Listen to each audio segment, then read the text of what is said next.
فيلمنا اسمه اكستراكشن الجزء الثاني يعتبر اقوى فيلم اكشن السنه دي. طب الجزء الاول كان بيتكلم عن ايه؟ هنقوله بسرعه كده علشان الناس اللي ما شفتوش، لكن قبل ما نبدا ما تنساش تصلي على النبي واشترك في القناه لو لسه ما اشتركتش. ده تايلر جندي للمهمات الخاصه ومحترف جدا. في الجزء الاول وهو في مهمه انقاذ لاصدقائه في افغانستان، ابنه مات ومراته بعدت عنه، ومن وقتها وهو بيقوم بأي مهمة خطيرة تتعرض عليه. وفي الجزء الأول أنقذ طفل هندي كان مخطوف من عصابة كبيرة، والفيلم خلص بأنه أخد رصاصة في رقبته ووقع من فوق الكوبري في البحر. بيبدأ الجزء الثاني بزمايل تايلر وهم بيشيلوه من المية وبينقلوه في مستشفى في دبي. اتعمل له عمليات وفضل فاقد للوعي ومحطوط على أجهزة. البنت دي اسمها نيك، زميلته في الفريق وبتحبه. الدكتور قال لها انه شبه ميت والاحسن يتشال من على الاجهزه، لكن نيك بترفض وقالت له انه هيقوم وهيبقى زي الفل. وفعلا بعد فتره بيفوق وبيعملوا له علاج طبيعي لحد ما بيقدر يقف على رجليه تاني. بعدها بيودوه لبيته في النمسا.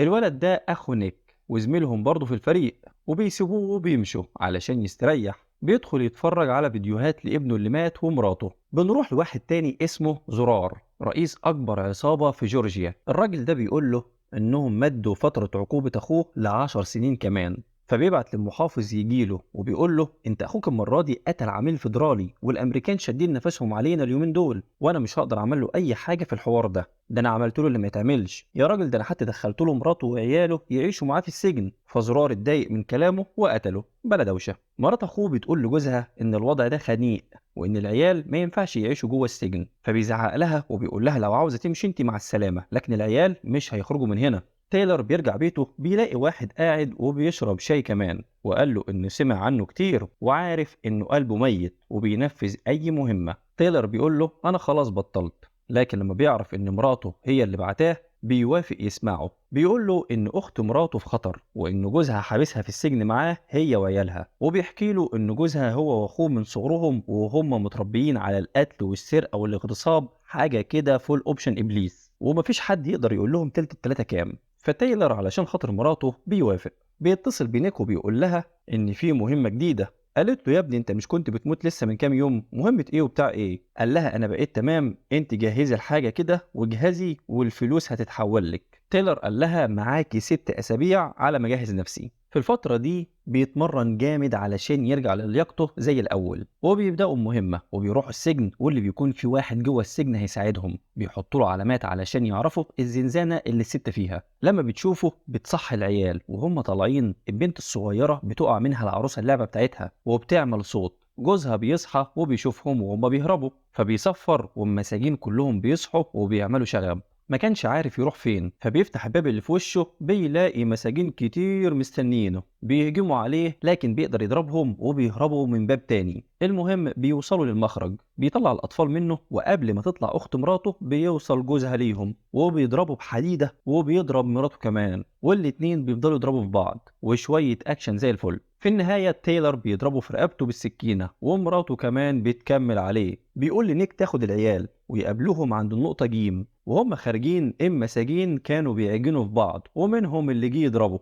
لكن بيخلص على كتير منهم وفي الآخر بيقدر يهرب. فريق تايلر وهو بيهرب زرار بيبعت وراهم جيش كامل علشان يجيبهم، لكن بيقدروا يخلصوا منهم والبنت الصغيرة اتصابت. فبيدخلوا في حاوية جوه قطر هيهربوا عليه، لكن زرار بيبعت لهم طيارتين. بيطلع تايلر وبيضرب عليها لغاية ما بتقع، والطيارة التانية بينزل منها ناس جوه القطر، لكن نيك بتطلع قادرة على التحدي والمواجهة وبتضربهم لكن بتتصاب. وتايلر هو كمان جاله ناس لكن بيقدر يتخلص منهم. الواد ابن اخت مراته عمال يا عيني يتفرج عليهم ومش مصدق اللي شايفه، ولا احنا والله. الطيارة بتضربهم لكن تايلر بيطلع بمدفع وبيتخلص منها وماله. في الوقت ده زرار زعلان على اخوه وبيفتكر لما كانوا صغيرين. لما بيوصل لعصابته واحد من رجالته بيقول له ان اللي عمل فيهم كل ده كانوا 4 أو 5، وان قائدهم ما يقدرش عليه غير ربنا. زرار قرر ياخد بطار اخوه. القطر كانت شقلب بيهم لكن بيطلعوا كلهم سلام الحمد لله، المخرج عاوز كده. لكن الواد التعبان ده عمال يسأل على ابوه وبيقول لتايلر انت السبب، انت اللي قتلت ابويا. تايلر بيقول له انت عبيط يالا، ده كان حابسكو وكان هيقتل امك، وكده كده كنت هتخسر يمك يا ابوك. في الطياره نيك بتعرف ان البهدله اللي هم فيها دي سببها اخت مراته جت على الجرح، فبتسيبهم وبتقوم. اخت مراته بتقول له ان حياتهم في خطر. تايلر بيقول لها إنه هياخدهم في مكان بعيد وآمن ومحدش هيوصل لهم. الواد ابنها بياخد تليفون أخو نيك وبيتصل على عمه وبيقول له على المكان اللي هم فيه. بيوصلوا فندق.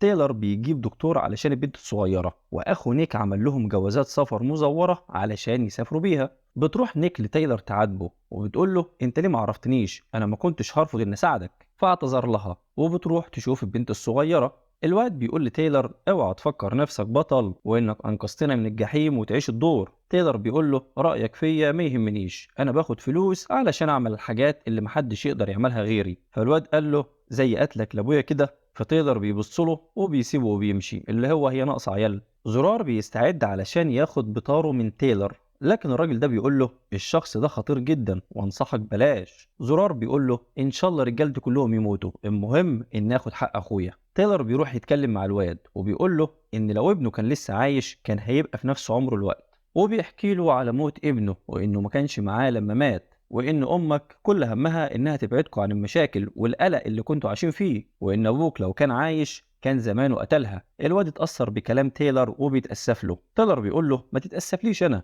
اتأسف لامك. الواد قال له لا انا بتأسف علشان انا قلت لعمي على مكاننا وزمانه على وصول. وهم بيتكلموا بتوصل طيارة. تايلر بيقول له الله يخرب بيتك انت عملت ايه. بيروح لهم وبيقول لهم اجهزوا بسرعة، زرار وصل. امه بتاخد تليفونه وبتلاقي رسالة من عمه بيقول له فيها يقابله عند الباب الخلفي. امه بتزعق له وبتقول له ايه اللي انت حبيبته ده، عمك ده هيقتلنا كلنا يهبل. وبتيجي الطيارة وبتضرب نار في المكان كله. تايلر بينزلهم للجراج، لكن الواد العبيط بينزل من العربية وبيروح لعمه. تصدق قال انت عيل ابن تيت صحيح. اخو نيك بيروح وراه علشان يرجعه، لكن الواد بيروح لعمه. وبتبدأ واحدة من اقوى المعارك في تاريخ السينما. بيطردوهم من فوق ومن تحت ومن كل مكان. نيك بتقع وبيغمى عليها، وقبل ما تقع من فوق المبنى تايلر بينقذها على اخر لحظة. لكن وهم متشعلقين بيوصل زرار، وقبل ما يقتله الازاز بيتكسر من تحت رجليه. تايلر بسرعة بيقوم حادف نيك جوه المبنى. حش يا جدع. بتوصل الطيارة اللي هيهربوا فيها، لكن اخو نيك بياخد كام رصاصة قبل ما يطلع في الطيارة وبيموت. نيك بتنهار وبتسب وبتلعن في اليوم اللي طلعت فيه المهمة. لما بيوصلوا بتقعد جنبه وبتفضل تعيط.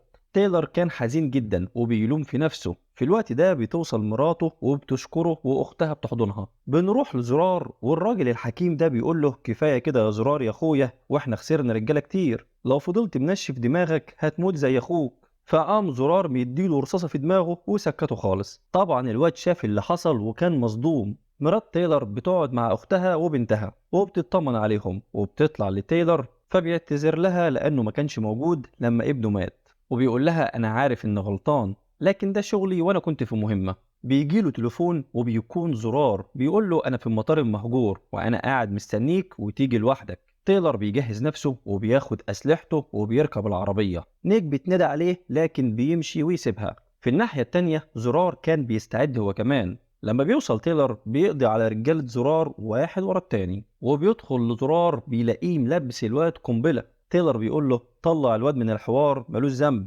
لكن زرار بيهدده بالواد خنزير خنزير يعني مفيش كلام، وقال له ارمي الأسلحة اللي معاك يا إما هفجر الواد. فبينزل مسدسه. زرار بيقول للواد اقتل تايلر وخد بطار أبوك. الواد ما بيقدرش يقتله وبينزل المسدس. في الوقت ده بتوصل نيك. زرار بيقول لهم لو ما نزلتوش اسلحتكم هفجر الواد ونموت كلنا. تايلر قاعد يقنعها تنزل البندقيه، وفي الاخر بتسمع الكلام. تايلر بيبص للواد وبيغمز له فبيهرب من عمه وبيضربوا بعض بالرصاص. نيك بتتصاب فتايلر بيمسك زرار وبينزلوا طحن في بعض. نيك بتعطل القنبله اللي لابسها الواد، وتايلر اخر ما زهق منه ضربه في دماغه وبيروح لنيك. الواد قاعد طبعا وندمان على اللي عمله، لكن يفيد بايه الندم يا روح امك.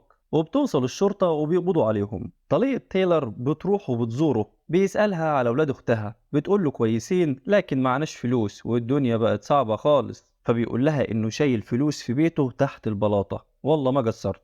بتقول له إن ابنهم كان عارف إنك في مهمة وبتنقذ الناس، وكنت دايما بقول له أبوك أشجع الشجعان. بيجيله الراجل اللي جاله قبل كده وبيقول له إنه عاوزه في مهمة جديدة، لو عملها هيشيل كل التهم اللي عليه. تيلر قال له انا ما بشتغلش من غير فريقي. فبيضحك وبتنزل نيك من العربية.